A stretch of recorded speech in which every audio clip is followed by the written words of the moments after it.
So the official sneak peek for Boruto 2 Blue Vortex chapter 14 has just been released. And this is what we get from the Naruto official website. As we can see right here, the sneak peek shows a Sakura who is healing Inogen. This is what we get at first, and without the translations, the first thing that we can see and the first thing that we can admire is the fact that Sakura is finally back in the manga. This is something that a lot of people prayed for. Ever since Sasuke went rogue again, a lot of people wanted to have the reaction of Sakura and how she was dealing with everything, especially since this is technically the second time Sasuke has gone rogue. And we see that in this chapter, we could get some very interesting news about Sakura, as Sakura is featured in this chapter. And this is the translation and even the colored pages that we can see. The person who colored this page, his Twitter will be linked in the description. However, this is what we have. This is amazing. I can hardly believe that he was stabbed through the torso. It's almost completely healed. This is what Sakura said regarding Inogen's current condition. And at first, when Himawari ended up healing Inogen, a lot of people were saying that since Team 10 was now going to be sending Inogen to the healing division, we could end up seeing Sakura. And this is exactly what ends up happening, as even though Inogen was healed, we had a Sakura who is still double checking on Inogen's current predicament, and Himawari is also present. Shoujo asks the next question, saying, oh, is he going to be fine? Because he isn't responding at all. Where we have a Sakura who tells us everything that is going on with Inogen currently. She says, the flow of chakra inside him has been blocked, but it's okay. If I ease the flow, he will probably wake up soon. So this is perfectly fine. This tells us, one, that Inogen is going to be fine in the future,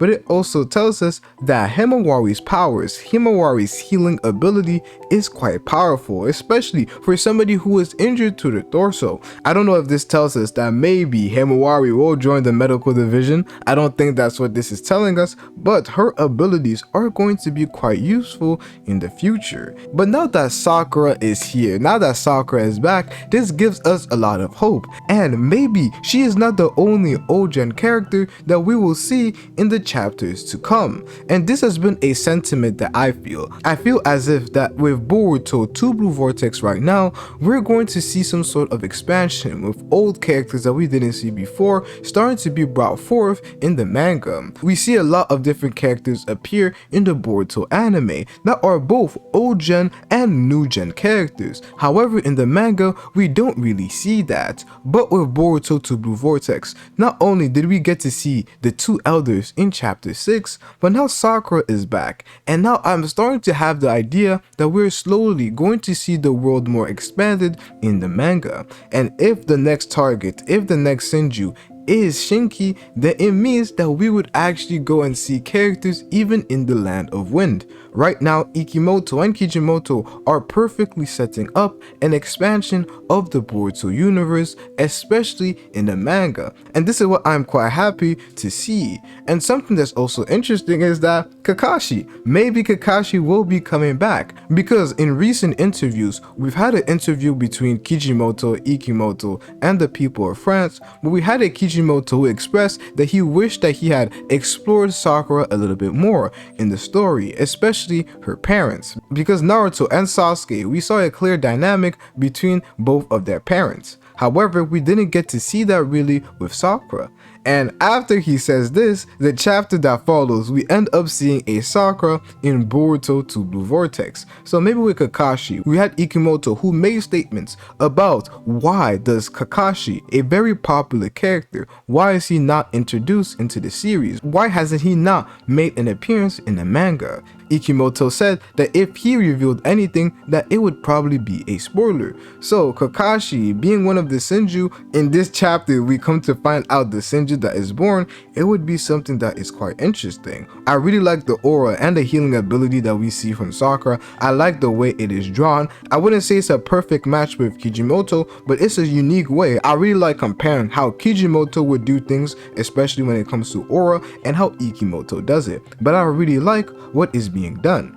But something that's also quite interesting with us having Sakura, who is potentially making some sort of a comeback into the series. I don't know if it's going to be simply in this chapter or telling us that she's still in the medical division, or she's going to have something important to do with the main plot, because we do know that Sasuke is a Senju, so maybe that's going to be quite interesting. However, there is a very interesting plot line about Sakura's Byakugou seal and the Karma. There are links that Tsunade did mention to Sakura about it, and she does say that the Byakugou seal is something that is very old, something that predates the modern shinobi system and the modern way of going about with things. So it could have a connection with the Karma. We can already see from the way they are similarly designed, or maybe the Byakugou seal is just one of those various ways that ninjas have attempted to replicate different shinjutsu, because we know that Karma is a shinjutsu, and ninjutsus, as told to us by a model, are simply humans' attempt at replicating feats that are performed by gods, which are known as senjutsu. So maybe it is simply that. However, just having Sakura being back and us seeing Sakura in this chapter gives a lot of hope for the inclusion of more characters into the series, and it is something that I am quite interested to see happen. But talking about Sakura's role, do you think that Sakura is going to have a big influence on the main plot? Maybe something dealing with Sasuke, as we know that Sasuke has gone rogue and has been turned into Hidari, and Hidari is targeting Sarada, so maybe we could see Sakura have something to do with it, or at least trying to be involved. With her being brought back into the series, it means that everything concerning her plot has been made clear, and she will have a role in dictating something that could end up happening in the future. We already see it with the Karma. Now how about we see it in a main plot? And the main way I would see it is her having to do with Hidari. I do believe that now that Hidari has been brought back, we would see a Sarada versus Hidari, where Sarada ultimately